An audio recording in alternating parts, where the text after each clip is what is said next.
Un saludo a nuestra querida hermana María Inés. Sí, bendiciones, bienvenida. Y después tenemos también a la otra hermana, creo que se llama, ahí viene, Sonia. Sonia, la hermana Sonia. Bienvenida, hermana. Que el Señor les bendiga Spinelli. y que juntos podamos estudiar este hermoso libro para que entendamos mejor los tiempos del Señor. Quiero dar un saludo muy especial a la hermana Sonia. Yo la conozco, ella me conoce.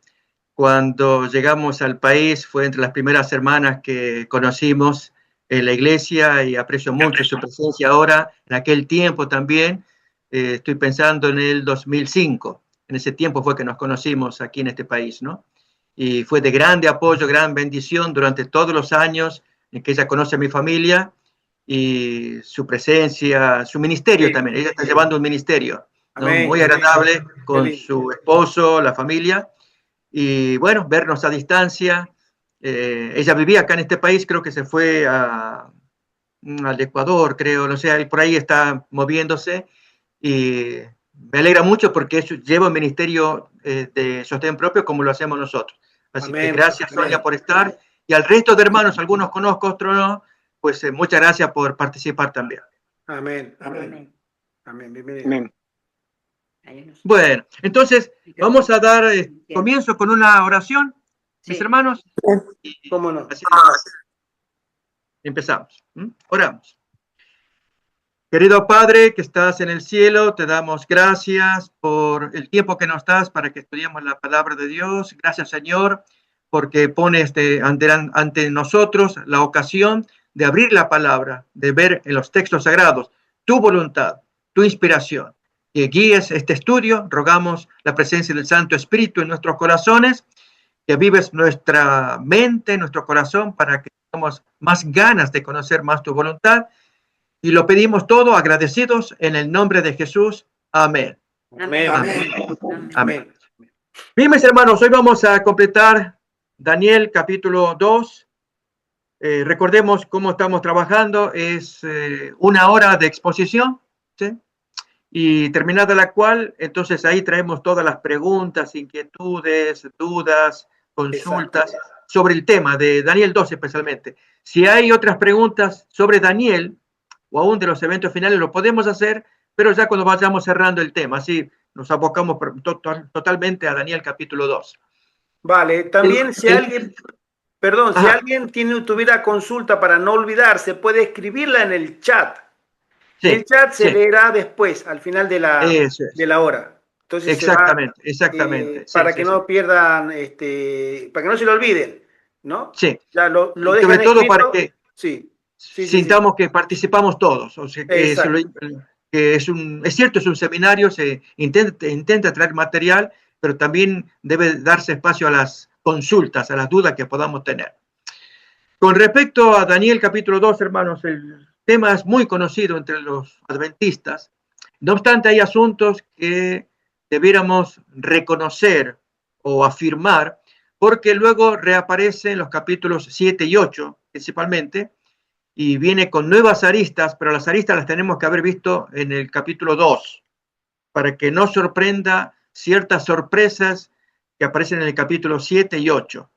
Y básicamente tiene que ver, hermanos, con, en primer término, el concepto de que siempre asumamos la idea de que Dios quiere que seamos un pueblo estudioso de la profecía, pero productor, no meramente consumidor. Una expresión que venimos usando, repitiendo con frecuencia. El consumidor es aquel que solamente estudia para consumir, para estudiar y que sea de provecho personal. Pero Dios quiere que su pueblo vaya un paso más adelante. Y producir significa que va a presentar ese material como el productor, va a dar alimento a otros.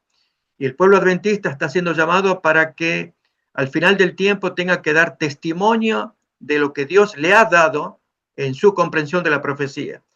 Y al dar testimonio, especialmente en los últimos días, durante el fuerte pregón, seremos objeto de un escrutinio tan intenso, eso no lo podemos olvidar, que se va a poner a prueba, se va a testear todo el fundamento del libro de Daniel. ¿Sí? No solamente, que ya lo hemos comentado, la parte crítica, que todavía queda material para seguir estudiando. Esto lo vamos a mirar más en los siguientes capítulos. Capítulo 4 especialmente, esto es la prueba histórica de que si realmente hubo 7 años de locura de Nabucodonosor, porque no hay ningún registro extrabíblico. Lo mismo cabe con respecto al capítulo 5 de Daniel, la historicidad de Belsasar, porque el último rey reconocido en Babilonia fue su papá, Nabonido, no el hijo.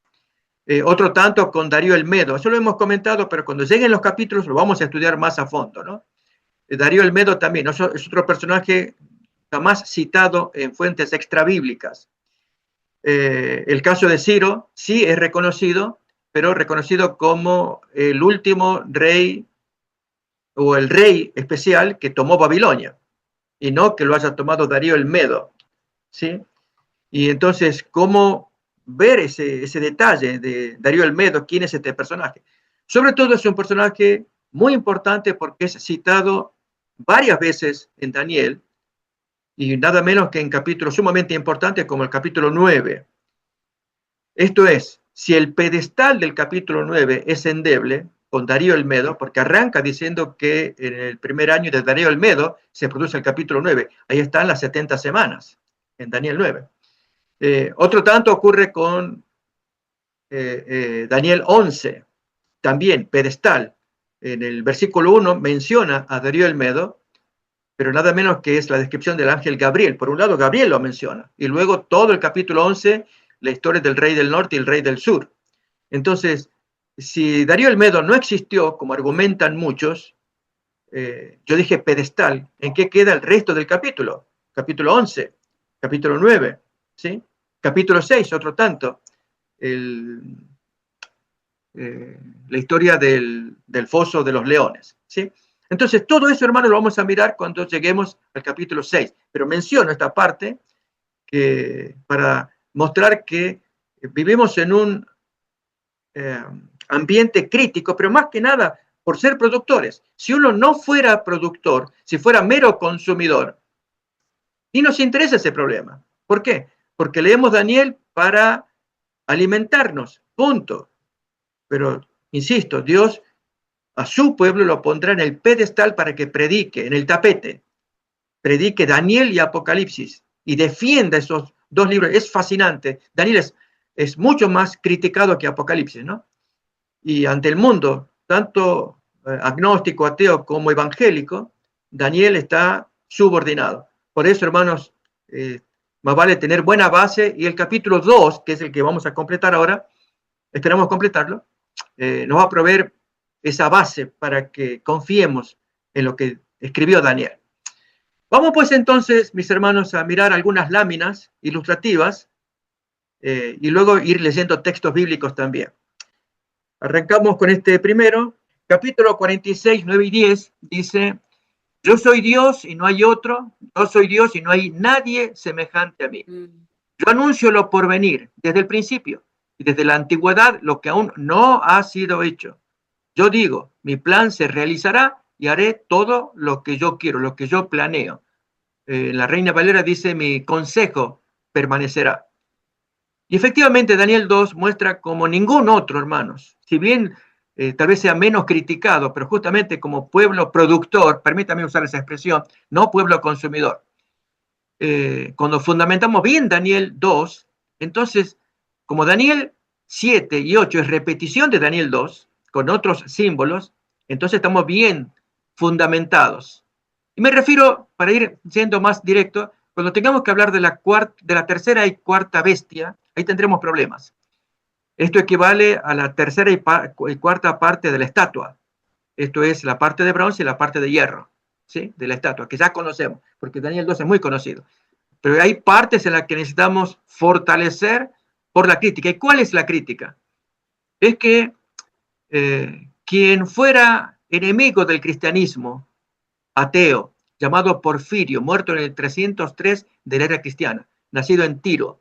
Este individuo atacó ferozmente al cristianismo produciendo un material que se llamó 15 libros contra el cristianismo, y se perdió, felizmente, ¿no? Pero gracias a gente que lo condenó, lo criticó, entre ellos Jerónimo, él hacía comentarios de lo que había escrito Porfirio.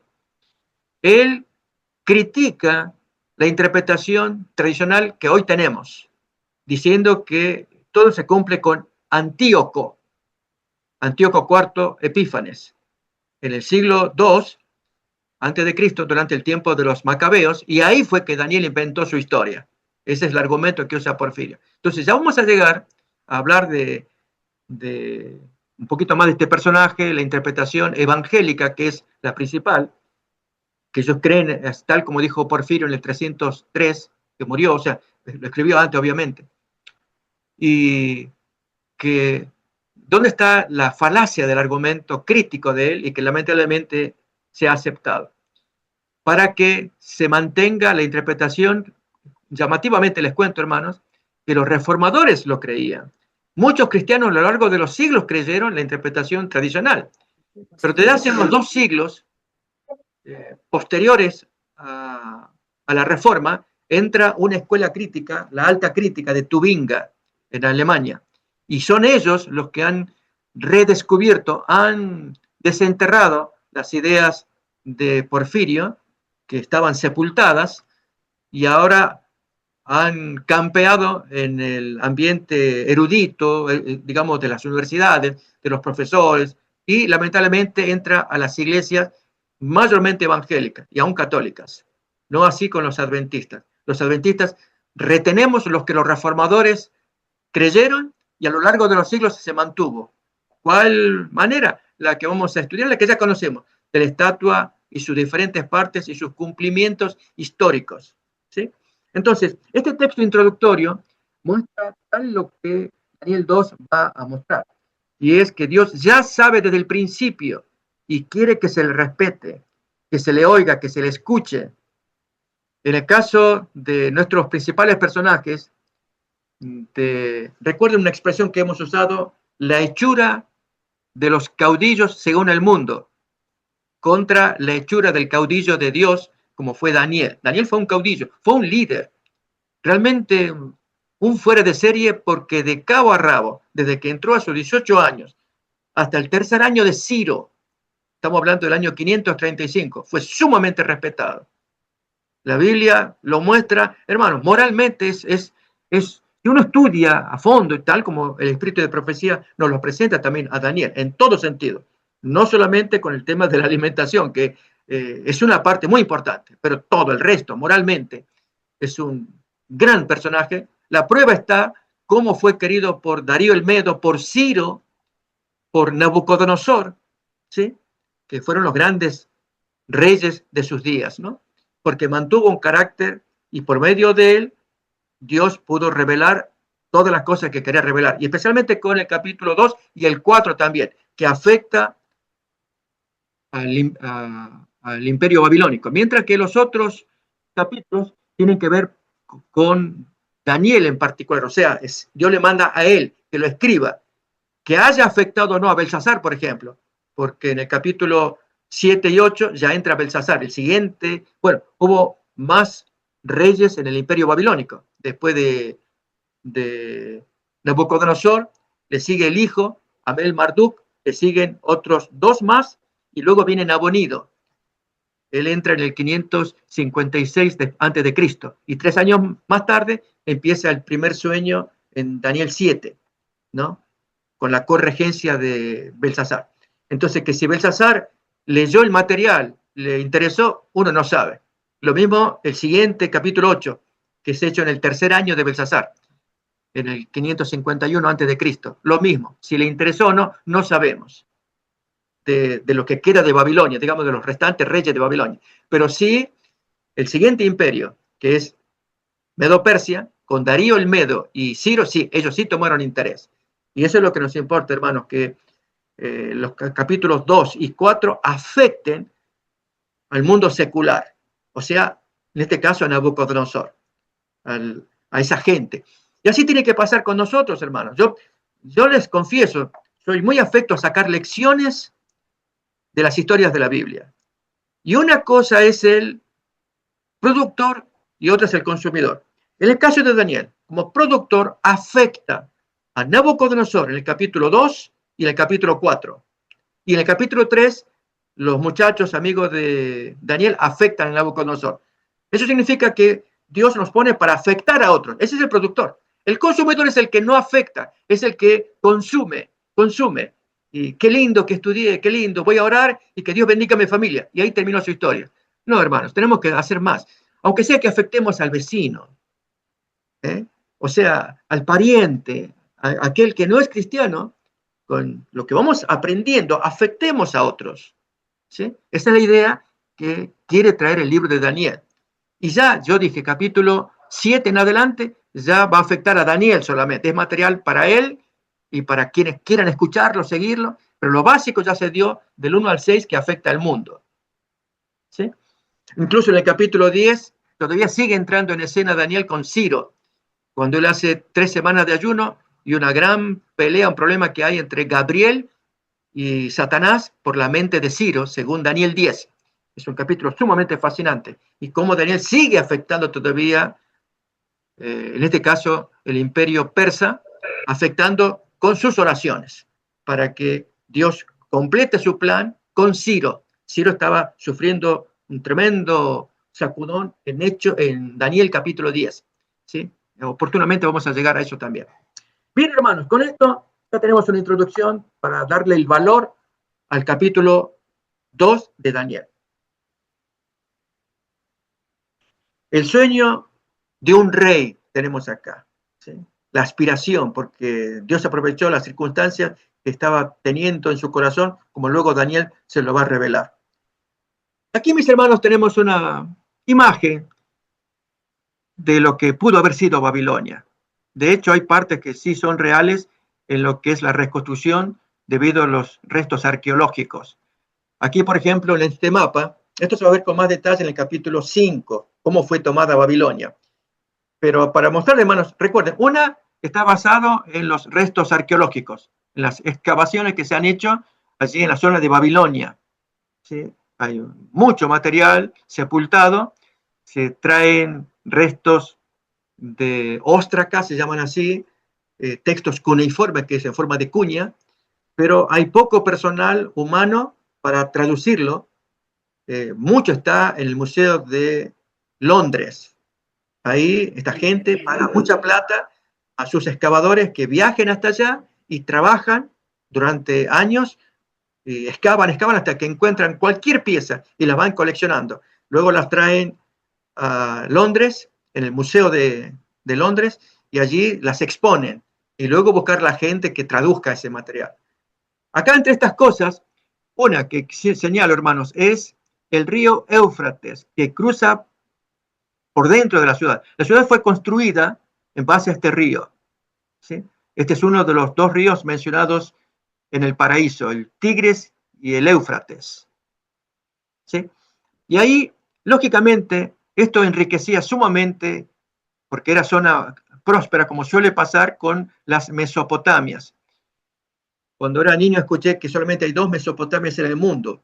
Una, la que está allí en Babilonia, la otra está en Argentina. También se llama así, entre 2 ríos, eso significa Mesopotamia. Meso es medio, pótamos, río. Es una población que está entre 2 ríos. Y en el caso del Éufrates y el Tigris, era lo que tenía aquí Babilonia. Y si ustedes notan, alrededor del rectángulo que está oscuro es el canal de agua que se hizo esa construcción para que no se pueda penetrar a la ciudad sino cruzando el canal. Y luego tiene murallas, si ustedes notan las murallas exteriores, dice allí, todo alrededor. Era impenetrable, no se podía, tenía que cruzar el río, luego la muralla para poder entrar a dominar a Babilonia. Pero sin embargo, Ciro, porque Dios lo profetizó, ya tenía planes de hacer caer esta ciudad inexpugnable, como era Babilonia. Más otras construcciones, quizás las más importantes son las 2 del centro, el templo de Marduk y luego el Sigurat, es la torre del templo que aparece ahí, Etemenanki se llama también. Eso está un poquito más arriba, justo en el centro casi de la imagen. La torre del templo dice ahí, debajo de Inner City. Esas son las 2 principales construcciones de mucha adoración. lógicamente pagana. ¿Y qué pasó entonces con Nabucodonosor? Dios toma a este hombre para sojuzgar las naciones de aquellos días. Dios le va a llamar mi siervo, y también usa otra expresión, el martillo de Dios. Dios tenía planes con los paganos de aquellos días. El martillo era este hombre que estaba acá. Bien, para ello, recordemos, él tiene un sueño. El texto nos va a decir, en el segundo año del reinado de Nabucodonosor, este tuvo un sueño y su espíritu se perturbó y no pudo dormir. Estoy usando la traducción de la Reina Valera 89. Varía la forma en cómo se traduce en otras Biblias, como que se olvidó el sueño. Hay traducciones que no ponen esa expresión. Ya vamos a mirar cómo lo pone otras traducciones, ¿no? Y el rey dijo, he tenido un sueño y mi espíritu se ha turbado por entender el sueño. ¿Qué hace entonces? Manda a llamar a los magos, encantadores, hechiceros y caldeos para que le declarasen sus sueños. El rey dice a los caldeos, de mi parte el asunto está decidido. Esa expresión es más popular en las Biblias modernas y no que he olvidado el sueño se me ha ido. Más bien es el decreto ha salido, o se ha ido, o ha salido. No tanto el sueño, sino porque en el arameo, porque ya a partir de ahí comienza a hablar en arameo. La palabra que se traduce ahí por sueño es asunto. Entonces, el asunto ha salido ya. ¿Pero qué asunto es? ¿Es el decreto de matarlos o el sueño? Ahí no queda claro. Por eso es que, ¿cómo lo traducen? Digo esto, hermanos, porque tanto en el versículo 5 y en el 8 va a aparecer esa expresión, ¿no? El asunto está firme, para que cuando consultemos con otras Biblias, ustedes saben que siempre recomiendo consultar con otras Biblias, veamos que uno piensa que si el sueño se ha ido. La hermana White menciona que él no podía recordar los detalles. Pero ¿por qué entonces habló que estaba firme? Noten cómo sigue el texto. Si no me dais a conocer el sueño y su interpretación, seréis descuartizados y vuestras casas serán convertidas en ruinas.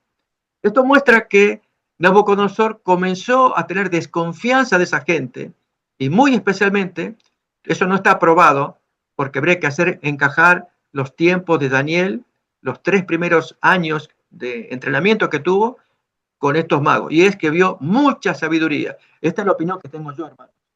O sea, quiero contarles, quiero explicar qué pasa. Primero, yo dije en el arameo, recuerden, del 2.4 en adelante, está en arameo, así que ya no podemos hablar de hebreo, hasta el capítulo 7 al final.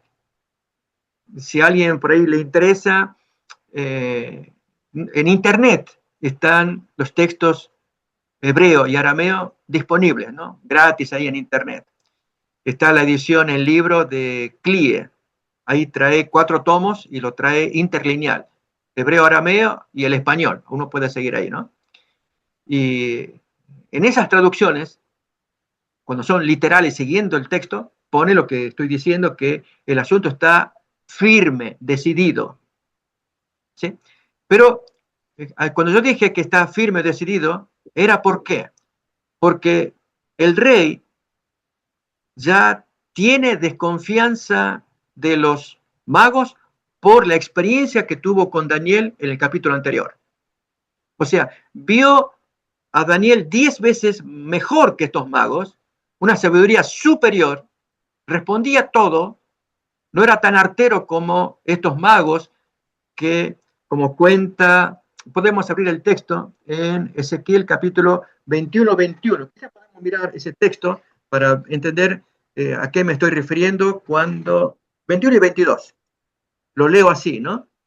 Dice, porque el rey de Babilonia se ha detenido en una encrucijada al principio de los 2 caminos para usar de adivinación.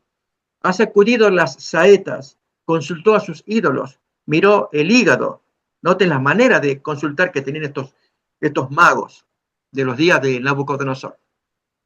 La adivinación señaló a su mano derecha sobre Jerusalén para dar la orden de ataque, para dar comienzo a la matanza, para levantar la voz en gritos de guerra, para poner arietes contra las puertas, para levantar vallados y edificar torres de sitio. Noten cómo planeó Nabucodonosor, en los 3 ataques que tuvo contra Jerusalén, en el tercero particularmente, usa de adivinación. Porque ahí los magos, los hechiceros le dijeron, esto fue del año 588 al 586. Duró el asedio de Nabucodonosor para destruir finalmente a Jerusalén, ¿no? Entonces, pero leemos otra vez el versículo 21 para ver los métodos ridículos, pero era la ciencia de esos días. Porque el rey de Babilonia se ha detenido en una encrucijada al principio de los 2 caminos para usar de adivinación. Noten, ha sacudido las saetas. ¿Se acuerdan cuando Jonatán se encuentra con David y tiene un paje allí, un servidor, y tira la saeta? Y le dice al muchacho, está más allá, le grita. Y el chico va y busca, y era un mensaje para David, ¿sí? Que entre ellos estaban dándose mensajes que nadie podía entender, ¿no? Bueno, así era como era la interpretación de esta gente.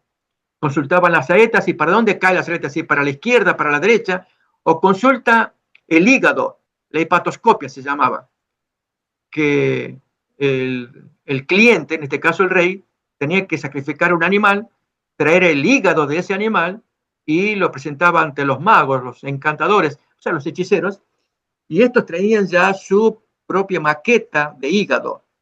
Y al comparar el hígado de la maqueta con el hígado que traía el cliente, allí el encantador, el hechicero, daba una interpretación. Te conviene hacer esto, no tienes que hacer lo otro, etc. ¿Sí? Consultar a los ídolos era muy común. Lecanomancia era el arte de consultar arrojando aceite. Diferentes métodos que tenían, ¿no? Estos magos, mis hermanos, eran famosos no solamente por la astrología, también por la astronomía. Son 2 cosas distintas. De hecho, el sistema sexagesimal, el mundo lo ha heredado de los babilonios. Cuando en Daniel 13 nos cuenta las medidas de la estatua, se usa el número 6 como base. 6, 60, 600, ¿sí? Todo lo que sea del número 6. Ahí tenemos que el rey Nabucodonosor hizo una estatua de oro cuya altura era de 60 codos, su anchura de 6 codos, etc. Porque si comparamos con la medición del tiempo, a nosotros nos pasa lo mismo.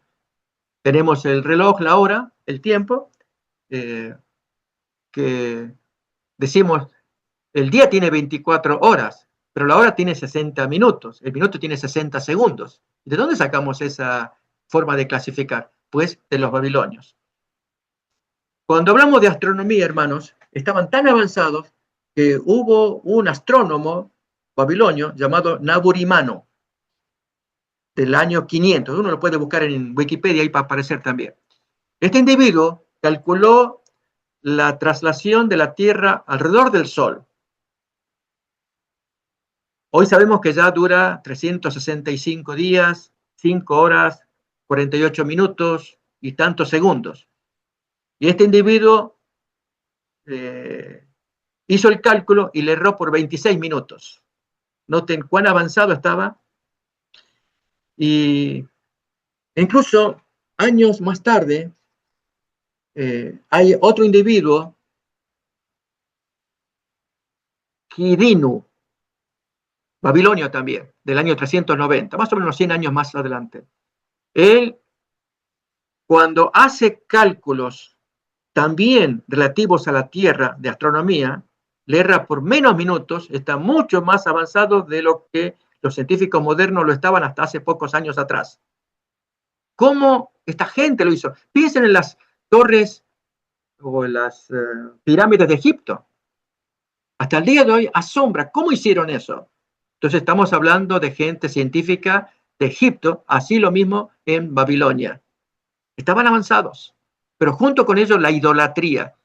Y en nuestro caso hoy diríamos, no, hoy somos científicos, astrónomos, podemos medir las galaxias, perfecto, pero son idólatras en cuanto niegan a Dios creador, como dice Romanos capítulo 1, ¿se acuerdan? Versículo 19 en adelante, ¿no?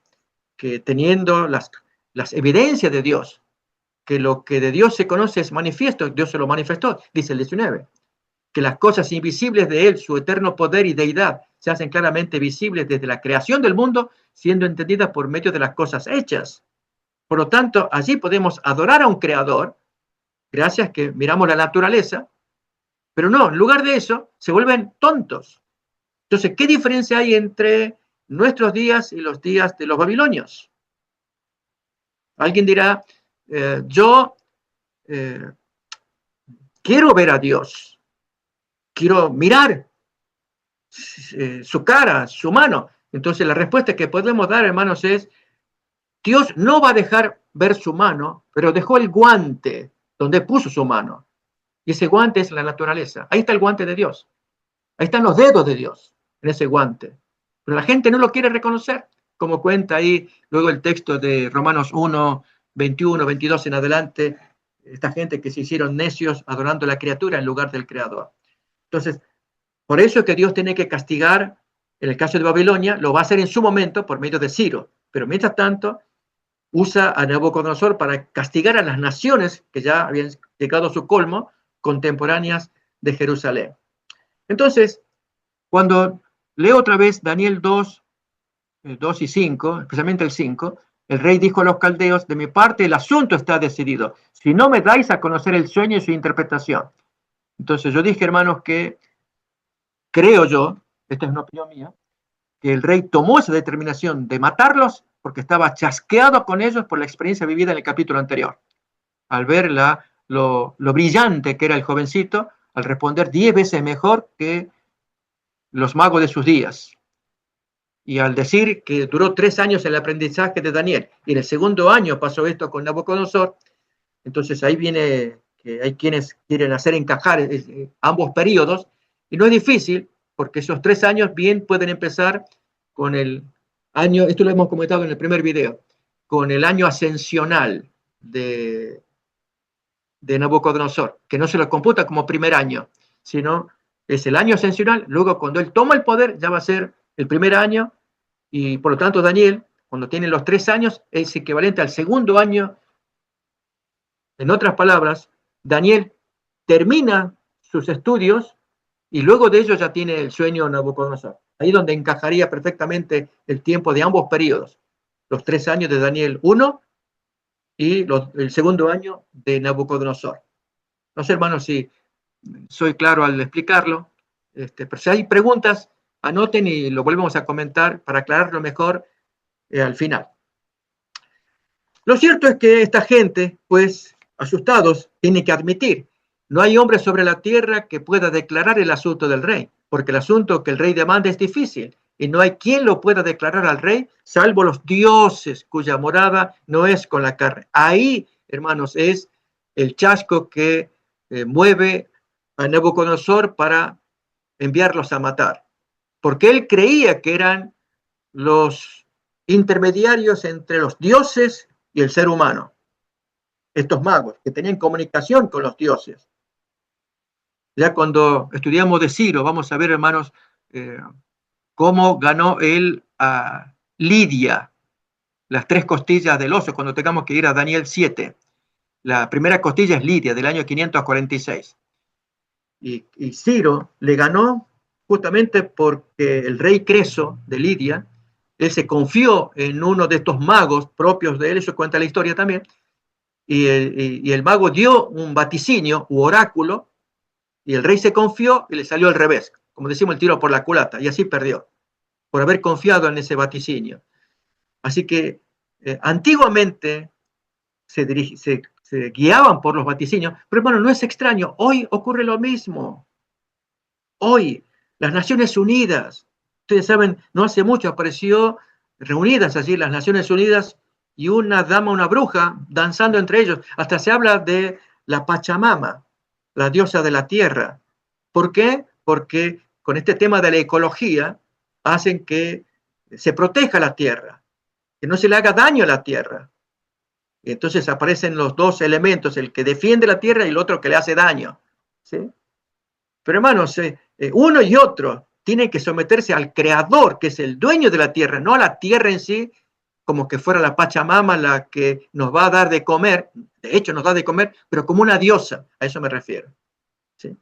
Por eso Daniel exalta al Creador, no a sí mismo, como que a él se le ocurre hacerle frente a los magos, que quién es más inteligente, si entre los magos o Daniel. Lo cierto es que cuando Daniel traba contacto con Arioc, preguntando qué es lo que está pasando, él le cuenta que está la orden de matar a todos los magos. Inmediatamente Daniel se pone en oración, y esa parte, hermanos, es muy bonita. Yo invitaría a que la podamos leer ahora, cuando Daniel, en medio de la angustia, porque es otra parte que tenemos que aprender, hermanos.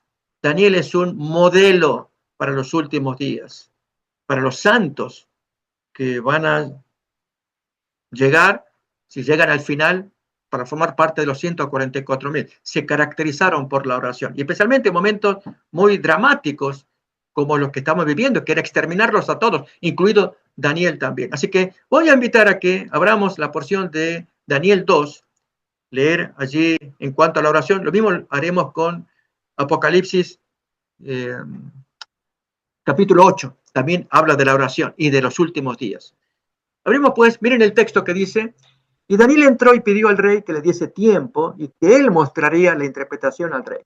Luego se fue Daniel a su casa e hizo saber lo que había a sus compañeros, para que pidiesen misericordia del Dios del cielo sobre este misterio, a fin de que Daniel y sus compañeros no pereciesen con los otros sabios de Babilonia. Entonces el secreto fue revelado a Daniel en visión de noche, por lo cual bendijo Daniel a Dios del cielo. Y Daniel habló y dijo: sea bendito el nombre de Dios de siglos en siglos, porque suyos son el poder y la sabiduría. Él muda los tiempos y las edades, quita reyes, pone reyes, da la sabiduría a los sabios y la ciencia a los entendidos. Él revela lo profundo y lo escondido, porque conoce lo que está en las tinieblas, y con él mora la luz. A ti, oh Dios de mis padres, te doy gracias y te alabo, porque me has dado sabiduría y fuerza, y ahora me has revelado lo que te pedimos, pues nos has dado a conocer el asunto del rey. Después de esto fue Daniel a Arioc, al cual el rey había puesto para matar a los sabios de Babilonia, y comienza allí a darle su petición.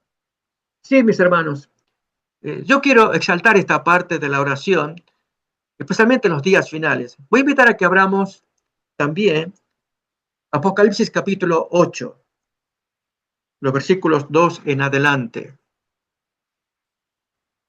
Vi a 7 ángeles que estaban en pie ante Dios y se les dieron 7 trompetas. Otro ángel vino entonces y se paró ante el altar con un incensario de oro y se le dio mucho incienso para añadirlo a las oraciones de todos los santos sobre el altar de oro que estaba delante del trono. Saben que Elena White, cuando comenta el significado del incienso en el libro Cristo es su santuario, ella tiene un pensamiento donde menciona que el incienso representa la justicia de Cristo. Y las oraciones de los santos, si no llevan perfume, Dios no las puede gustar, no las huele. Él necesita oler primero el incienso de esa oración del santo. Por eso el texto dice que a las oraciones de los santos se le echó mucho incienso. Yo lo leo otra vez. Si nos preguntáramos qué significa el incienso, hay quienes dirían, bueno, son las oraciones de los santos. No. Es el perfume de Cristo, el incienso de Cristo, que acompaña a las oraciones, de acuerdo a esta cita del Espíritu de Profecía de Cristo en su santuario. Por lo tanto, hermanos, hagamos nuestra parte cuando hacemos oraciones al Señor. Siempre invoquemos el nombre de Cristo al comienzo, al final, pero a la vez vivamos el Espíritu de Cristo también. No es solamente mencionarlo, es vivir una vida conforme a la voluntad de Cristo. Entonces allí esa oración que comenzamos a elevar se parece a la de Daniel, que cuando él apenas abre la boca ya Dios le oye. Recuerden que una vez ya lo hemos comentado. Quizás voy a invitar a que lo leamos otra vez. Esto aparece en Daniel capítulo 9, versículo 21, 22 y luego 10, 12. Aún estaba hablando en oración. Noten, hermanos, no terminó la oración. Él estaba hablando con el varón Gabriel, a quien había visto en la visión al principio, volando con presteza, le interrumpió la oración. No la terminó. Y en el versículo siguiente dice, y me hizo entender y dijo, Daniel, ahora he salido para darte sabiduría y entendimiento. Al principio de tus ruegos me fue dada la orden y yo he venido. Y todo el trayecto de la oración era el viaje que hacía el ángel Gabriel hasta aparecerse y ya le interrumpe la oración. Notamos, al principio. ¿Por qué? El capítulo 10, 12 nos dice las características de Daniel. Dice, entonces me dijo, Daniel, no temas, porque desde el primer día que dispusiste tu corazón a entender, hermano, esto significa que queremos conocer la voluntad de Dios. Estudiamos. Y si es profecía, el tema que queramos estudiar. Algunos quieren estudiar justificación por la fe, la justicia de Cristo. Perfecto, métale allí. Otros quieren estudiar el santuario, métale allí también. Todo lo que sea estudio, hermanos, y especialmente si se relaciona con los eventos finales. Cuando dice entonces, porque desde el primer día que dispusiste tu corazón a entender y a humillarte en la presencia de tu Dios, fueron oídas tus palabras, y a causa de tus palabras, aquí estoy. Notamos, hermanos. La hermana White usa la expresión que la oración mueve el brazo del omnipotente. Oremos más. Por eso Daniel también es un modelo para nuestros días finales. Lo cierto es que cuando ya se aparece Daniel, pues le pide a Arioc que no mate a los sabios, que quiere hablar directamente con el rey. Arioc, cuando se presenta, se quiere dar un propio mérito personal. He hallado a uno de los judíos, oh rey, aquí este. No. Él no halló a nadie, fue Daniel el que lo halló a él, ¿no? Digo esto, hermano, porque a veces son poquitos detalles para tomar en cuenta. Los mundanos son típicos, ellos cuando se quieren atribuir algún mérito. Entonces Daniel habla, el misterio que el rey demanda, ni sabios, ni astrólogos, ni magos, ni adivinos lo pueden revelar al rey. Pero hay un Dios en los cielos, el cual revela los misterios. Y él ha hecho saber al rey Nabucodonosor lo que ha de acontecer en los postreros días. Y aquí tu sueño y las visiones que has tenido en tu cama. Y entonces comienza la explicación. Y así entonces nosotros conocemos, hermano, muy bonito toda la historia. Nabucodonosor quedó impresionado. Tanto en el capítulo 1, al ver que Daniel era 10 veces mejor que los magos de aquellos días, como también en el capítulo 2.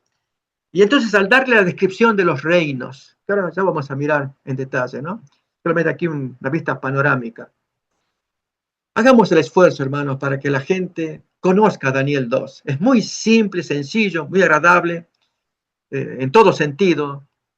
Daniel y Dios es el héroe de todo esto, produce todo esto con un siervo que va a estar al servicio del Señor para hacer anular el consejo de los hechiceros, mostrar que la Pachamama, déjame usar esa expresión, no sirve. Todo lo que las mentes humanas quieran producir para salvar el planeta, no, déjenlo a Dios que actúe. Sométanse a Dios como lo hizo Daniel. Él pone y quita reyes, él sabe lo que hace. Y entonces se le da una vista panorámica a Nabucodonosor de toda la historia, de todas las naciones, etcétera, hasta que viene la parte final, que es la que nos gusta a nosotros, la caída de la piedra. Bien, comienza entonces Daniel a describir, tú eres aquella cabeza de oro. Tú, rey, eres rey de reyes, porque el Dios del cielo te ha dado reino, potencia y fortaleza y majestad. Tú eres aquella cabeza de oro. Efectivamente, hermanos, cuando uno estudia la historia de Nabucodonosor, el poderío, el potencial que él tenía, el mundo estaba a sus pies. Recordemos que así lo describe Daniel 4. ¿Sí? Las riquezas que él tenía, y valiéndose del oro que era abundante allá, ya hemos mencionado que él era más conocido como constructor que como guerrero. Embelleció sobremanera Babilonia. Pero la palabra de Dios también revela que así como felizmente se van encontrando restos fósiles, y como acá, esta es la escritura cuneiforme, se llama, en forma de cuña, ¿no? Placas, restos de vasijas, en fin, o lo que hoy llamaríamos, así como los ladrillos, era donde la gente escribía. Y entre esos restos aparecen expresiones que están en el comentario bíblico tomo 4. Ahí recomiendo, al comentar el capítulo 2 y el capítulo 4, en el comentario bíblico, una cita de Nabucodonosor que se encontró en estos restos arqueológicos, donde él cuenta cuánta gloria le quiso dar a Babilonia. Sí, hermanos, esto lo vamos a ver, e incluso vamos a leer el documento cuando leamos capítulo 4. Solamente lo traigo aquí como referencia. Y también en el capítulo 4, tanto la gloria como la locura. Se encontró un resto fósil donde ahí se lee una oración entrecortada, pero aparece el nombre de Nabucodonosor, donde manifiesta locura. Así que, si bien la ciencia arqueológica niega Daniel 4, pero gracias a Dios van apareciendo estos restos, dije yo, arqueológicos que van probando lo que dijo Daniel. Y es que el reino no duraría para siempre. Efectivamente, del año 605, recordemos que fue cuando su papá murió, él estaba en pleno apogeo tomando posesión de Jerusalén, había tomado cautivo a Daniel, dice el texto, en el tercer año de Joacim, primero de Nabucodonosor, es el año ascensional, se llama. Ahí comienza él a tener el poder, pero su primer año va a ser el año siguiente, después de la ascensional. Era la manera como se computaban, digamos, por ejemplo, el año empieza en enero para nosotros, ¿no? Pero toma el poder en noviembre. Entonces, cuando se van a computar los años, es desde enero del año siguiente. Pero supongamos que toma el poder en febrero, antes, como unos 11 meses antes, casi un año. Sin embargo, no se computa eso como el primer año, se computa desde enero, según nuestros cálculos aquí occidentales, ¿no? Entonces, ¿qué pasa con febrero? De febrero hasta diciembre del año anterior, cuando él tomó el poder, digamos, por una rebelión, etcétera, él toma el poder, se llama año ascensional, ese es el nombre que se le da. Y en el caso de él, el 605 es el año ascensional y 604 el primer año. Y el 603 sería el segundo año en el que tiene el sueño, que sería el tercer año de Daniel. Para que vayamos entendiendo, ¿no? El tercer año de la docencia, del entrenamiento y rendición ante Nabucodonosor en el capítulo 1. Y 539, cuando estudiemos ya la caída de Babilonia en el capítulo 5, es el último día de jolgorio de Belsasar, Daniel 5. Bien, esta es la cabeza de oro. Y después de ti se levantará otro reino inferior al tuyo. Un reino que será menor, se le aclara. Medo-Persia, dirigido por el gran general Ciro. Ciro II se llama. Del año 539, él toma Babilonia, pero muere en el 530. Y llamativamente, hermanos, es un reino combinado porque él fue el autor de combinarlo.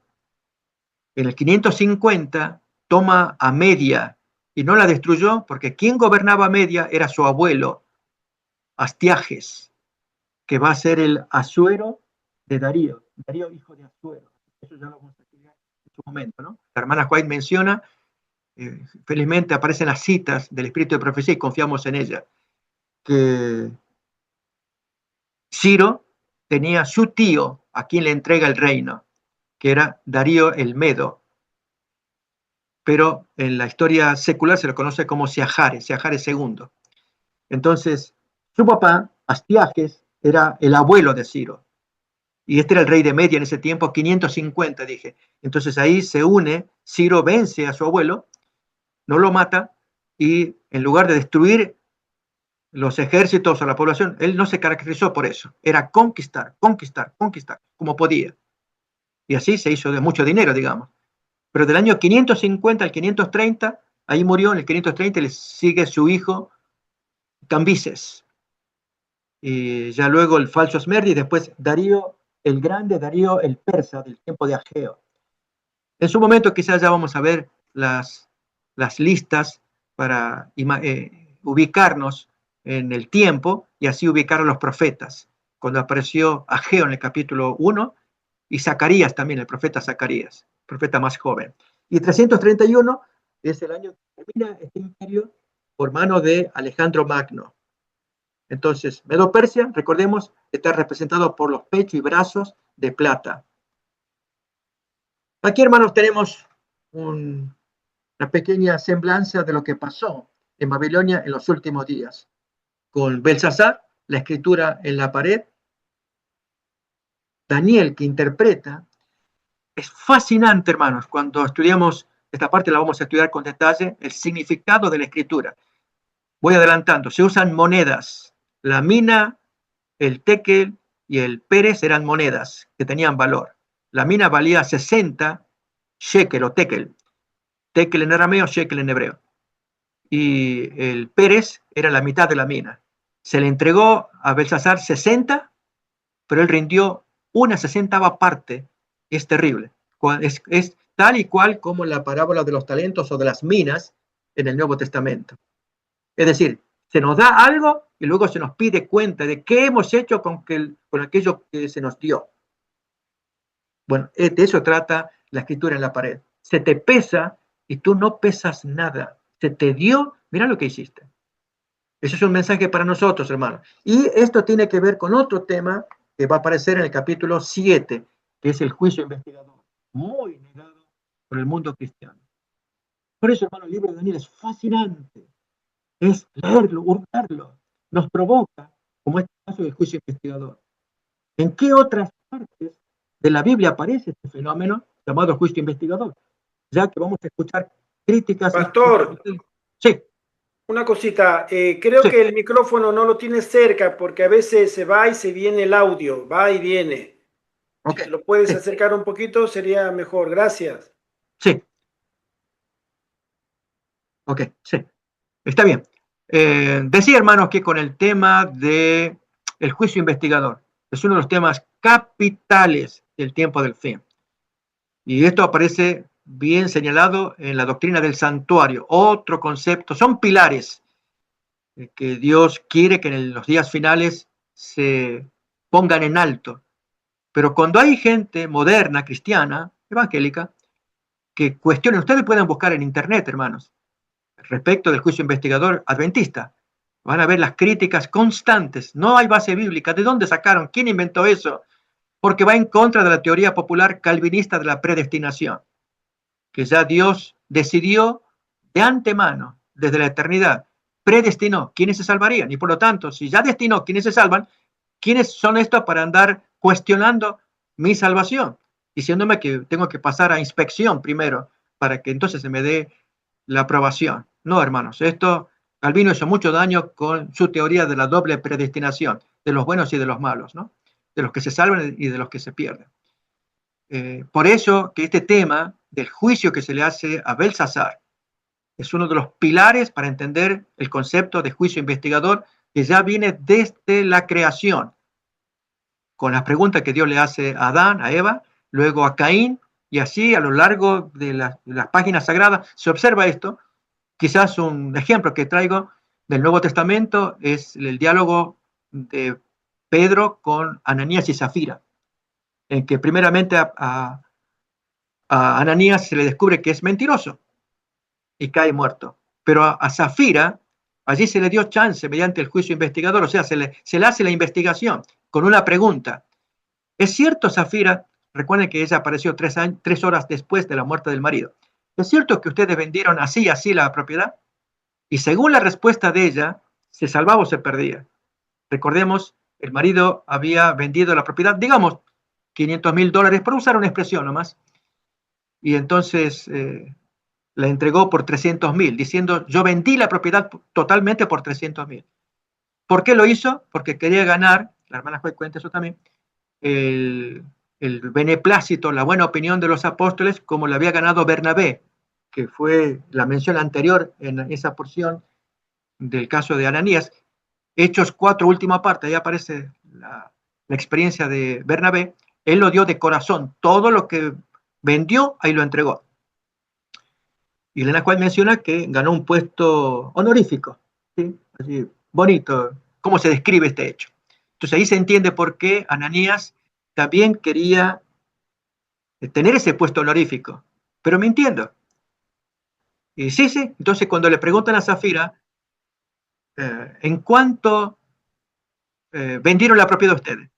Que si ella hubiera dicho, mira Pedro, te voy a contar, la verdad es otra. Mi marido lo vendimos en 500.000 y él quiso entregar los 300.000, pero en verdad lo vendimos en 300.000. Y hermanos, con eso ella se salvaba. Juicio investigador es eso, se va primero a hacer una inspección, preguntas, y ahí es donde tenemos que responder. Por eso cuando con tiempo ya sabemos que hay tal inspección, nos preparamos para las respuestas. Y hermanos, Daniel trata de eso. Este es un ejemplo. Daniel 7 será mucho más, capítulo 8 más todavía. Así que, por eso digo, sigamos adelante estudiando porque sacaremos muchas buenas y lindas lecciones acerca de estos libros que tenemos acá. Recordemos, Mene, Dios ha contado tu reino y le ha puesto fin.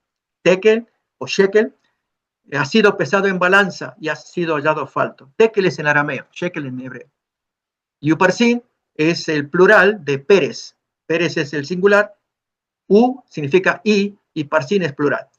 Significa y, dos monedas, el Pérez era la mitad de la mina. Tu reino ha sido dividido y Pérez por Persia, era un juego de palabras a la vez, y dado a los medos y persas. Así que ahí tenemos, ya vamos a mirar con más detalles cuando lleguemos a ese tema de Daniel 5. Ciro es nombrado unos 700 años antes de Cristo, cuando escribe Isaías en el capítulo 44, versículo 26 en adelante, y capítulo 45, primeros versículos. Y especialmente unos 160 años antes de que se cumpla la profecía de la toma de Babilonia, del 701 al 539. Aquí estamos mirando una escena que se va a ver con más detalle cuando estudiemos Daniel 5. Los ejércitos que van a entrar en Babilonia, habiendo desviado el río Éufrates. Luego entonces tenemos el siguiente reino, el tercer reino de bronce, el cual dominará en toda la tierra. Estamos hablando de Alejandro Magno. Y otro tercer reino de bronce, el cual se enseñoreará de toda la tierra. Esto es Grecia. Otro personaje famoso, muy importante, y lecciones que se aprenden de Alejandro Magno. Tal vez la traigo ahora, Proverbios 16, versículo 32. Él era dueño de la tierra. Cuando miremos un mapa, ya vamos a ver hasta dónde llegó, desde Grecia, Macedonia, que era su tierra natal, hasta los límites de la India. Él duró 13 años. En el 323 a.C. falleció. Y falleció por un exceso que no podía vencer y una enfermedad también. Miren el texto, mis hermanos, en Proverbios 16, 32. Mejor es el que tarda en airarse que el fuerte, y el que se enseñorea de su espíritu que aquel que toma una ciudad como Alejandro Magno, que tenga control de él. Su problema era el alcohol, ¿no? Y otros problemas que ya vamos a estudiar en su momento también. Entonces, va del año 331, que es la tercera de 3 guerras que tuvo con Persia, ganó las 3, hasta el 168, cuando entra alguien en escena, y ahí vamos a hablar de Antíoco IV, hermanos. Por eso será interesante conocer un poco más de este personaje que el mundo cristiano evangélico toma como preferido en lugar de Roma. Bien, el vientre y los muslos son de bronce, representando a Grecia, el siguiente imperio, y el cuarto reino será fuerte como el hierro, y como el hierro todo lo desmenuza y pulveriza, y como el hierro despedaza, así desmenuzará y despedazará a todos estos. Entonces, aquí, de acuerdo a la palabra de Dios, entra este reino en cuestión, el cuarto. Roma. En el año 168 es cuando se lo frena a Antíoco IV en un intento, era rey griego, pero reinaba en Siria. Era el desmembramiento del gran imperio de Alejandro Magno. Quería invadir Egipto y entonces un delegado romano lo frena. Y a partir de ahí se nota que empiezan los romanos en ese año 168 a.C., hasta que cae en el 476 después de Cristo. Llamativamente, hermanos, noten las dos piernas, indica que este imperio se dividiría en dos: Imperio Romano de Occidente e Imperio Romano de Oriente. Uno cayó en el 476 después de Cristo y el otro en el 1053 después de Cristo, el Imperio Romano de Oriente. Y con los brazos pasa lo mismo. Tenemos dos brazos que indican a Media y a Persia, como en Daniel 7 el oso que se levanta de un lado más que del otro, o el carnero en Daniel 8, que tiene dos cuernos y uno crece más que el otro, hablando de Persia. En fin, Dios lo vio todo y muestra mediante estos símbolos cómo se repite, pero recuerden que aquí estamos dando la base. Y una es, menciono solamente de paso el caso de Antíoco, que en su momento lo veremos con más detalle. Afirmamos que es Roma, no Antíoco, el cuarto reino, las piernas de hierro. Edward Gibbon fue un historiador famoso. Él escribió su libro Historia de la decadencia y caída del Imperio Romano. Hay una frase que él dijo: las imágenes de oro, de plata, de bronce que representan a las naciones y sus reinos fueron sucesivamente despedazadas por la monarquía de hierro de Roma y no de Antíoco IV. El tema de Antíoco IV, hermanos, es reciente. O sea, se lo dijo por Porfirio, cuando él murió en el 303, antes de que él muera, lógico, y es resucitado por la alta crítica de los años 1700 en adelante, ¿no? Después de la Reforma. Por eso, el pueblo adventista debe unirse a la palabra de Dios y a aquellos que fueron los reformadores, que defendían la Biblia y señalaban bien quién era Roma, como el caso de Lutero, que llamó anticristo 4 años después de haber puesto las tesis en la catedral o en el castillo donde él daba la misa. 1517, en el 1521 publica 2 folletos en los cuales él claramente menciona: el anticristo es el papa que está en Roma. Y hoy ya nadie lo dice. Lo que viste de los pies y de los dedos, que en parte eran de barro cocido de alfarero y en parte de hierro, significa que ese reino estará dividido, pero en él habrá algo de la firmeza del hierro, tal como viste que el hierro estaba mezclado con el barro cocido. Entonces aquí vamos a ver, mis hermanos, interesante, un comentario del espíritu de profecía respecto de qué significa el hierro y el barro mezclado. Aquí estamos mirando los textos. Bien, esta es la historia de Europa mayormente, los intentos de diferentes casas de Europa de unirse a lo largo de los siglos. Pero como dice el texto, no se iban a unir, sino 10 reinos que se debería en los dedos de la estatua, ¿no?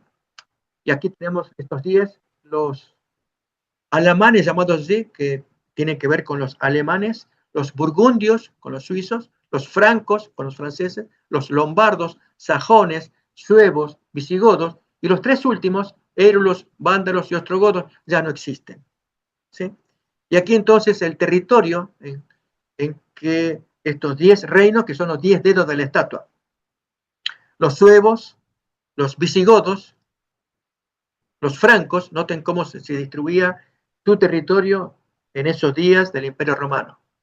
Los sajones, esto más hacia el norte para Inglaterra, los burgundios, los alemanes o alamanes, los lombardos, los ostrogodos, los érulos, los vándalos. Se mezclarán por medio de alianzas humanas, pero no se pegarán el uno con el otro, así como el hierro no se mezcla con el barro. Entonces estaríamos frente a naciones divididas, los pies de hierro y de barro cocido. Aquí entonces las diferentes casas que hemos mencionado, las casas de Europa, ¿no? Personajes como Napoleón Bonaparte que quisieron tener un imperio mundial como en la antigüedad. Prueba de ello, hermanos, es que después de haber tomado preso al Papa en 1798, comete un acto que le valió el descrédito y el desprecio, como el caso de Beethoven, que despreció, él admiraba mucho a Napoleón como el libertador, pero 3 años después de 1798 firma un concordato con Roma, 1801, Uno lo puede ver en Wikipedia, la historia de ese concordato. ¿Para qué? Para tener la bendición del Papa a fin de que se vuelva a instalar el Sacro Imperio Romano, como Carlomagno en el 800. Que en ese tiempo sí, era Sacro Imperio Romano, era la unión de Estado e Iglesia. Ahora, Napoleón quería eso, pero irle a pedir la bendición al Papa y hacer arreglos. Bien, esto es historia triste en el caso de este gran personaje Napoleón. Aquí, hermanos, una descripción de los periodos y los reinos: Babilonia 605 al 539, Medo-Persia del 539 al 331, Grecia del 331 al 168, Roma del 168 a.C. al 476, lo que sería una de las piernas del Imperio Romano de Occidente. Y luego entonces las naciones divididas, esto tiene que ver con los pies. Y aquí, hermanos, quiero traer, como para ir finalizando, la cita de Ellen White: el hierro y el barro mezclados en los pies de la estatua de Daniel 2. Dijimos naciones divididas, y es correcto. Ustedes saben que siempre el símbolo puede tener más de una aplicación, y esta segunda aplicación la trae. Así que aclaro entonces, hay una primera aplicación, que la mezcla de hierro y barro es la mezcla entre las casas de Europa, y ahora vamos a ver más claramente con la cita de Ellen White, es las casas gobernantes que había en diferentes estados europeos, de unirse unos con otros, pero con un elemento común a ellos, que era el barro. Y ahora sí, miren la cita del Espíritu de Profecía. La leo ahora. Hemos llegado a un tiempo en el que la obra sagrada de Dios está representada por los pies de la imagen, en los cuales el hierro está mezclado con el barro arcilloso. Dios tiene un pueblo escogido, cuyo discernimiento debe ser santificado.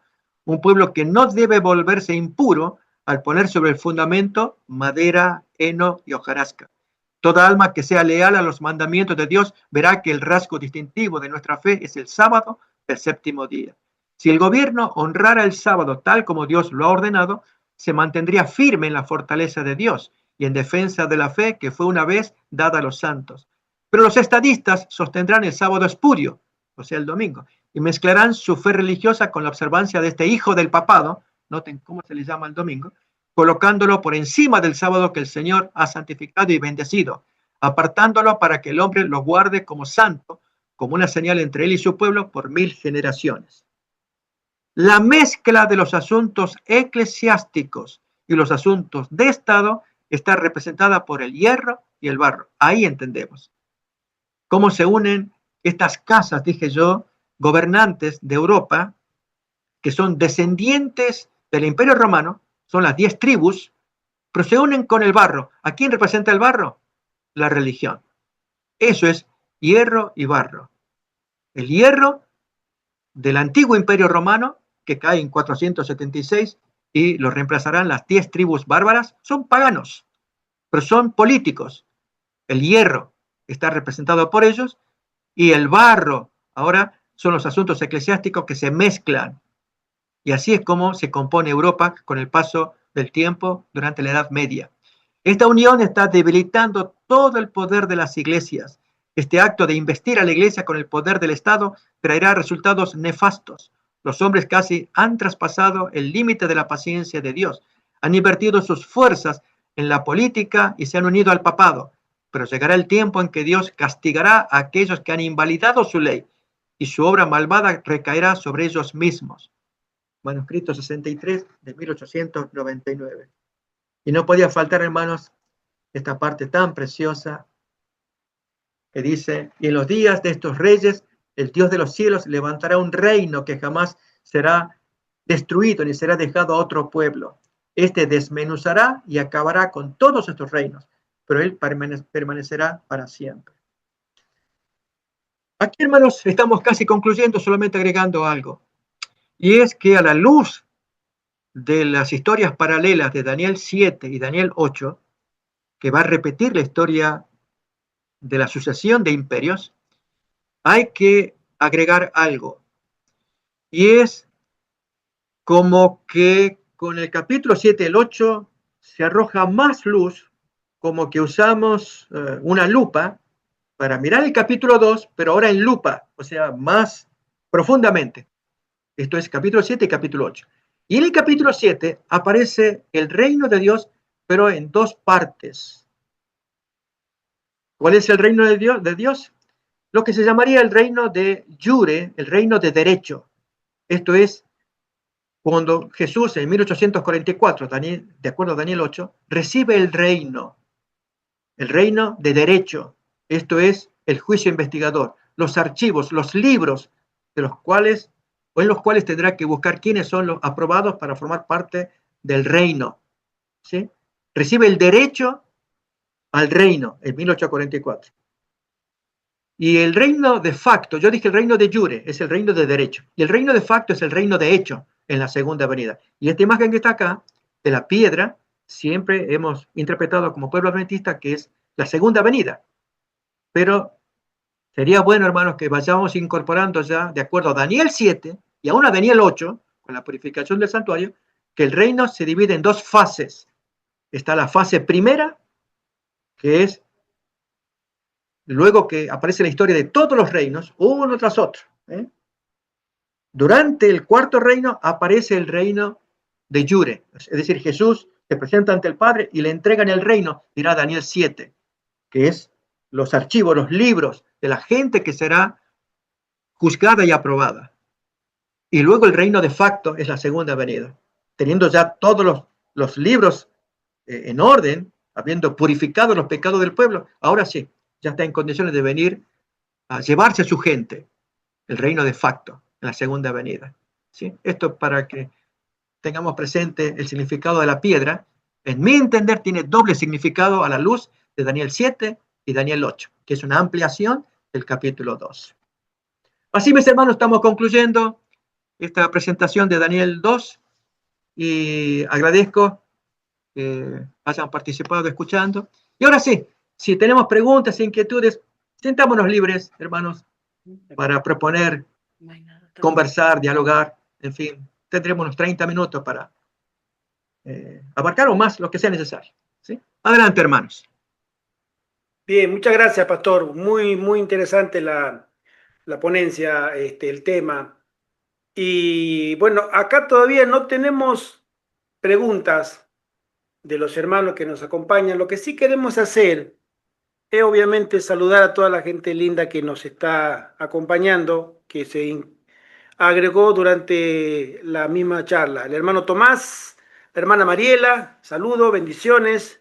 ¿Sí? El hermano Jaime. Saludos, hermanitos, saludos. Bendiciones, hermana. Bienvenida. Feliz semana. ¿Sí? Feliz semana, hermanitos. Después el hermano Jaime, ¿sí? Y con respecto a lo que tú comentaste en el medio sobre que el incienso, mucha gente, los adventistas, yo hace mucho tiempo creía también que las oraciones de los santos era el incienso. Hay una traducción no exacta en Apocalipsis sobre ese tema, pero que la hermana Juárez lo explica muy bien. Y yo quisiera recomendar un sermón de un pastor colombiano, se llama Carlos Paipilla, ¿sí? Es un pastor que lo escucho muy seguido, tiene muy lindos temas y me gusta cómo lo explica porque es extremadamente sencillo de entender. Y este tema lo desarrolla el significado del incienso, donde él pone, para encontrarlo, en número 2, con número, el significado del incienso. El pastor Carlos Paipilla. Altamente recomendable este pastor y especialmente ese sermón porque el tema de la justicia de Cristo va directa e intrínsecamente involucrado a la oración de los santos. Amén, amén. Quizás, Gerardo, agregamos, vamos a leer la cita de Cristo en su santuario, la podemos leer allí, ya vamos a dar la página también y vemos lo que allí dice, ¿no? ¿Cómo no? Página 35 del libro, vamos a ver si... Dice, el incienso que ascendía con las oraciones de Israel representaba los méritos y la intercesión de Cristo, su perfecta justicia, la cual por medio de la fe es acreditada a su pueblo, y es lo único que puede hacer el culto de los seres humanos aceptable a Dios. Delante del velo del lugar santísimo había un altar de intercesión perpetua, y delante del lugar santo un altar de expiación continua. Había que acercarse a Dios mediante la sangre y el incienso, símbolos que señalaban al gran mirador, a través de quien los pecadores pueden acercarse a Jehová y a través de quien únicamente puede otorgarse misericordia y salvación al alma arrepentida y creyente. Creo que esto nos tiene que ayudar, hermanos, porque con esta descripción, si Cristo no está en nuestra vida y en nuestras palabras cuando oramos, yo les cuento que a veces he orado oraciones de hermanos de intercesión y terminan en un hueco. Ni siquiera se menciona nada. Amén, ya se terminó. No, hermanos, si no tiene el olor necesario del incienso en las fosas nasales de Dios, por decirlo de una manera para ilustrarlo, esa oración no llega. Entonces, por eso se requiere el incienso, tal como cuenta Apocalipsis capítulo 8, versículos 3 que hemos leído. Así las oraciones son recibidas por el Señor, por nuestro Padre. Amén. Hay una mano de Carlos. Carlos levantó la mano si él quiere participar. Adelante, Carlos. Sí, quería hacer una pregunta, pastor. Sí. Hace rato dijiste que la ciencia arqueológica niega Daniel 4. Sí. ¿Eso se debe a que solamente la ciencia se basa en los idiomas griego y hebreo y no el arameo? No tiene que ver con el idioma, tiene que ver con documentos extrabíblicos, con reportes. Es decir, Daniel trae su reporte, es un testigo, digamos. Suele pasar, hermanos, hasta en los juicios. Cuando alguien da un testimonio, de hecho la Biblia habla de eso, que no se crea sino por el testimonio de 2 o 3 testigos. Eso está en Deuteronomio. Por lo tanto, el testimonio de uno solo no alcanza para ser creíble. En el caso de la historia de los 7 años de locura de Nabucodonosor, solamente lo trae Daniel. El caso de Darío el Medo, solamente lo trae Daniel. ¿Sí? Yo dije Belsasar, Daniel, los jardines colgantes de Babilonia, que hoy los conocemos, se creía que era Semíramis, pero gracias a Daniel, que cuenta de capítulo 4 cuánto él se gloriaba de Babilonia, y restos arqueológicos, que es el reporte adicional al testimonio que trae Daniel. Entonces, esto hace que, ahora sea creíble, ahora ya creo todo, ¿no? Y lógicamente tenemos nuestros defensores, que son incluso evangélicos, gente que estudiosa de arqueología, son aquellos que van a defender. Por eso la serie esta se llama Daniel en el foso de la crítica y la victoria. Y Dios va a hacer todo lo que tiene que hacer para sacar adelante su libro, el libro de Daniel, a través de sus predicadores, sus maestros, testificadores, todos los que estamos acá, ensalzamos. Dios quiere que hagamos esto con el libro de Daniel. Amén. Gracias, hermano. Amén. Interesante. Bueno, creo que no hay más preguntas. Yo tengo una pregunta. Claro que sería tan amable, pastor, de aclarar esa parte de donde se cuestiona los primeros 3 años de Daniel en Babilonia con respecto al año ascensional. Ajá, sí, no hay problema. No sé si estuviste, Mariela, en el primer video. Ahí, igualmente, yo envié al hermano Gerardo una copia de un PowerPoint. Ahí aparece una descripción de este tema de los cálculos de las cronologías, ¿no? Ahí en esa diapositiva se habla de Joacim y Nabucodonosor. ¿Cómo pueden encajar? Porque hay cierta dificultad para hacer encajar Daniel 1.1 con Jeremías capítulo 46, versículo 2 y capítulo 25.1. Exacto. Sí, exacto. Sí. Entonces, porque los demás de Jeremías dicen en el 4º año de Joacim y Daniel dice en el 3er año de Joacim. Nabucodonosor hizo lo que hizo. Entonces, ¿cuál es el correcto? Entonces descubrimos que los judíos manejaban 2 calendarios. El calendario religioso, pero justamente era para sus fiestas religiosas, pero el civil era más común para todo asunto administrativo, incluso con relación al gobierno. Y Daniel usaba este calendario, el civil, que era más tardío, 6 meses más tarde que el otro. Y entonces así es como podemos encajar ambas cronologías, la de Daniel y la de Jeremías. Pero en el caso acá, y ahí aprendimos lo que es el año ascensional.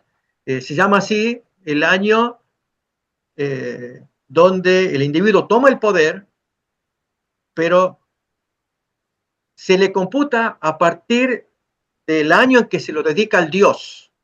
En nuestro caso, yo dije enero, que es un mes ficticio para nosotros, decimos primer día de enero, pero hay diferentes maneras de computar los calendarios en nuestro caso. Gerardo en aquel momento comentó de diferentes maneras. Está el año lectivo para los niños, el año eclesiástico para las iglesias, el año fiscal, cuando hay que colectar los impuestos, etc. Entonces, que comienza en el mes de marzo, el mes de junio, o julio, el mes de octubre, o sea, es diferente. Un ejemplo es el año eclesiástico, ¿no? Que varía incluso en Sudamérica con lo que se hace en Europa, cómo comienza el recambio de los líderes de la iglesia. ¿Sí? Entonces, si el año de Babilonia comenzaba regularmente para marzo, abril, ahí comienza el año, pero Nabucodonosor conquistó, o sea, retuvo el poder a la muerte de su papá. El papá muere por el mes de junio, y entonces rápidamente va al reino y llega para agosto. Entonces, hasta que se corone rey, va a ser hasta marzo del año que viene. Por lo tanto, desde agosto, que él toma control, ahí se llama año ascensional, año 605, ascensional.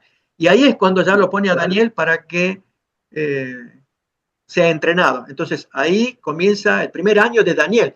Como en el caso de él, no es el primer año oficial de Daniel, porque él no es ningún personaje importante de la realeza, digamos, un rey, gobernador, no.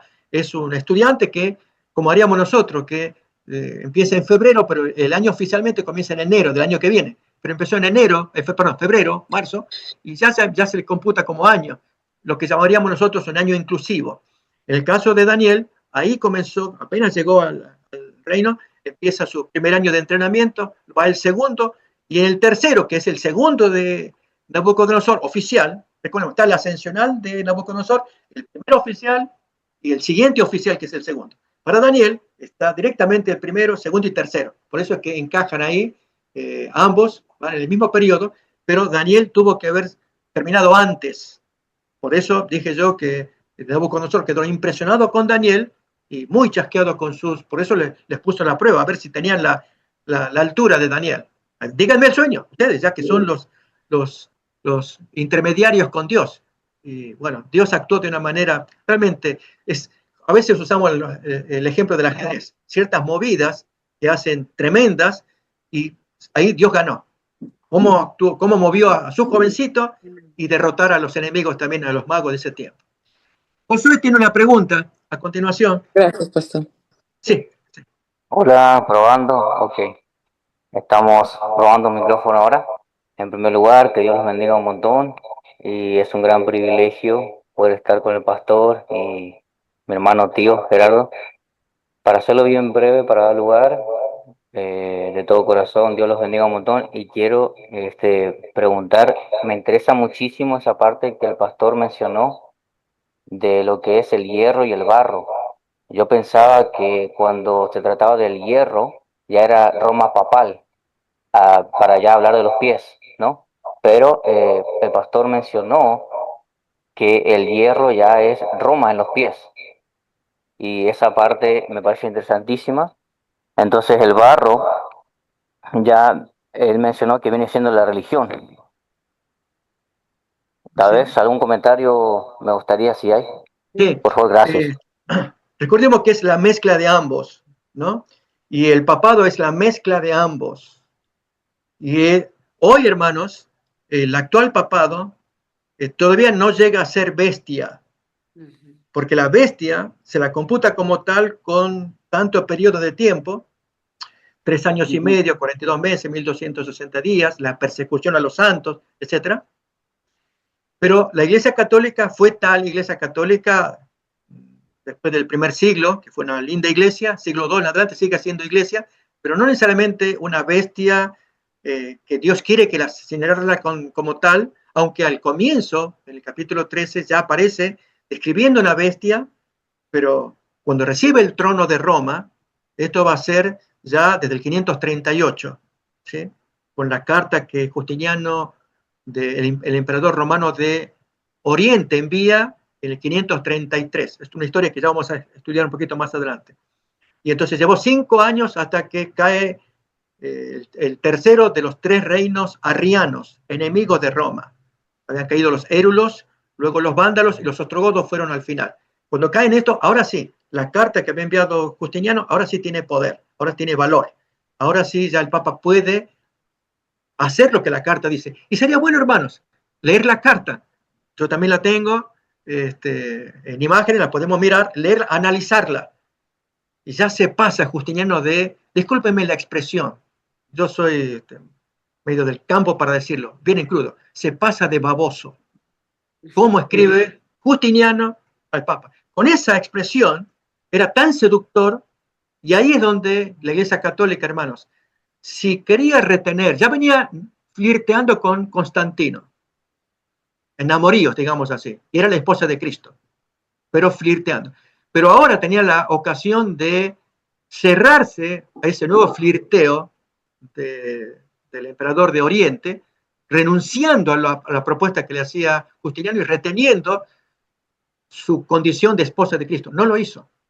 Si ya venía mal con Constantino, ahora lo hace peor. Acepta y entonces sí, se convierte en el poder perseguidor. Desde ahí, bueno, un poquito más después, pero ya con la carta, por eso computamos el 538 como la fecha de inicio. Ahora bien, en la visión de la estatua aparecen los pies de hierro y barro. Y siempre hemos dicho de hierro que es Roma y por lo tanto la Iglesia Católica. No, más bien el hierro representa el poder político. Recordemos eso, el poder político.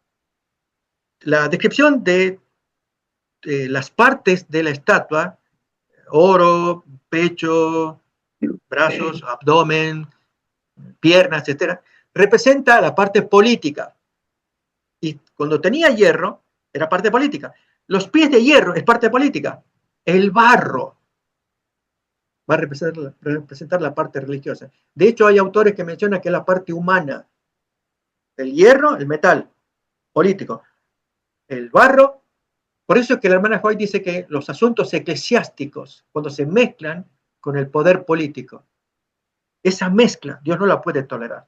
Déjelo que sea hierro nomás. Los pies de hierro, que sea, pero van a ser los poderes políticos europeos, pero cuando entra el barro, esa unión. Y ahí, hermanos, a eso se refiere la cita de Elena White, la unión de hierro y barro, que hace que ahora podamos mirar mejor esa unión que hubo durante toda la creación de Europa. Yo dije que se peleaban las casas. Cuando uno lee un poquito de historia, que la casa de Austria quiere emparentar con la casa de Inglaterra, la de Francia con la de Roma, para unir, enganchar. Y entonces siempre hemos dicho que la mezcla, y eso lo han predicado nuestros evangelistas, la mezcla de esas casas reinantes iban formando el cuadro de Europa, y es verdad. Tanto que a la reina Victoria se la llamó la abuela de Europa, porque en su sangre había de toda descendencia, que si de Austria, de Inglaterra, de España, de Francia, eso es la historia europea. ¿Y el papado? Ese es el tema. El papado estaba metido en todo.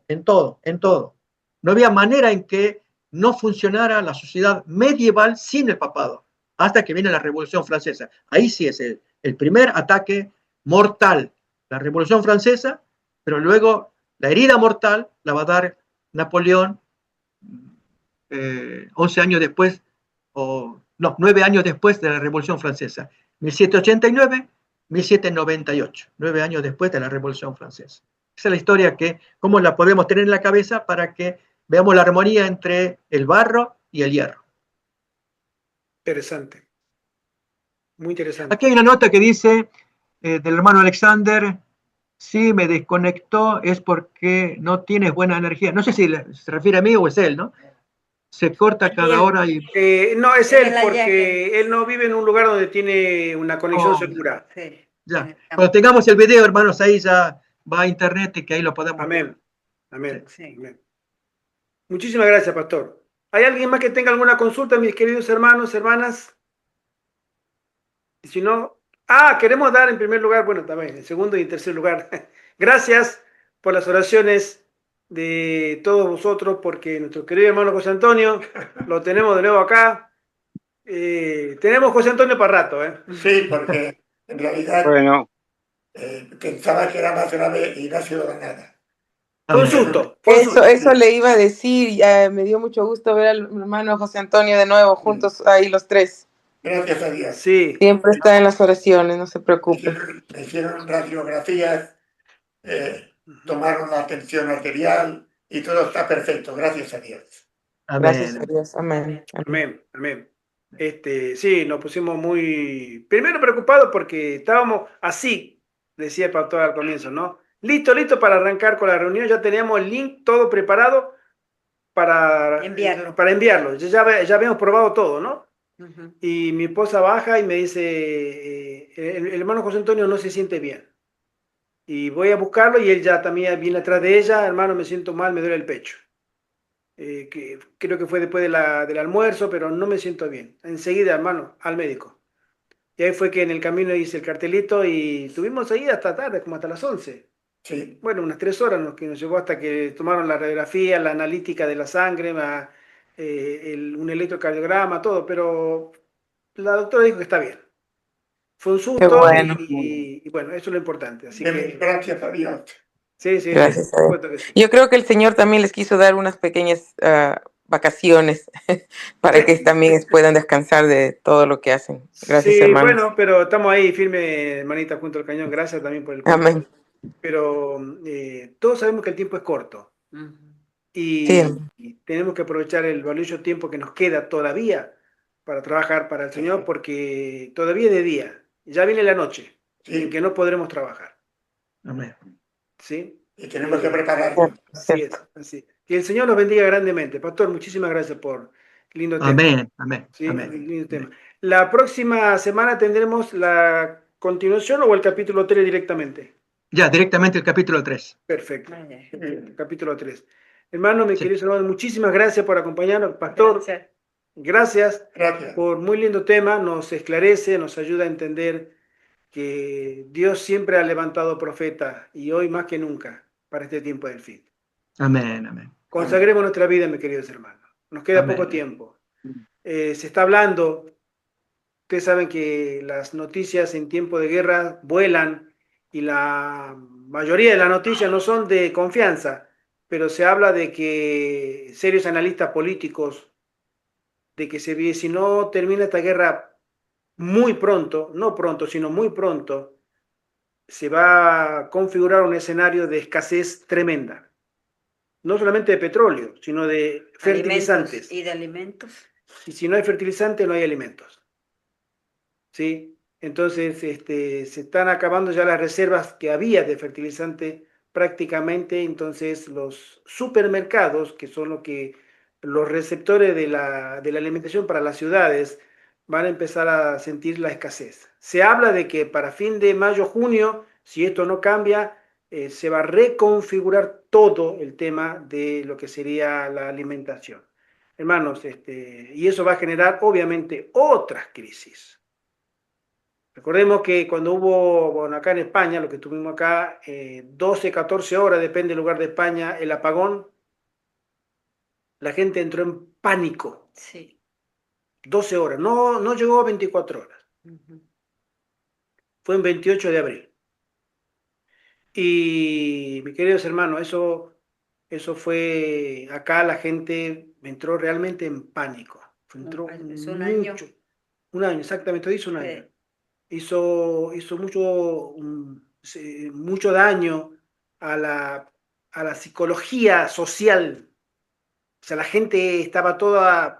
Nosotros con mi esposa salíamos ese día, justo veníamos de acá, fuimos a León, y en el camino nos enteramos, cuando llegamos allá, todos los semáforos apagados, los policías estaban controlando el tráfico manualmente, así con los brazos, Digo, ¿qué pasó? Un apagón al mediodía. Y fuimos al supermercado ese día, y justamente salimos para ir al supermercado, y a Dios gracias, pues digo, a Dios gracias, fuimos con efectivo, porque siempre pagamos con tarjeta, pero ese día fuimos con efectivo. Y cuando llegamos al supermercado Lidl, había una empleada en la puerta, a cada quien que entraba le preguntaba, ¿con tarjeta o con efectivo? Y nosotros dijimos efectivo, pase. Y todo lo que venía atrás nuestro con tarjeta, para atrás. No se puede. No hay sistema. Se cayó el sistema. Y toda la gente empezó a, ¿cómo que no? No, es que necesito comprar. No se puede. No hay cómo cobrar. No hay internet.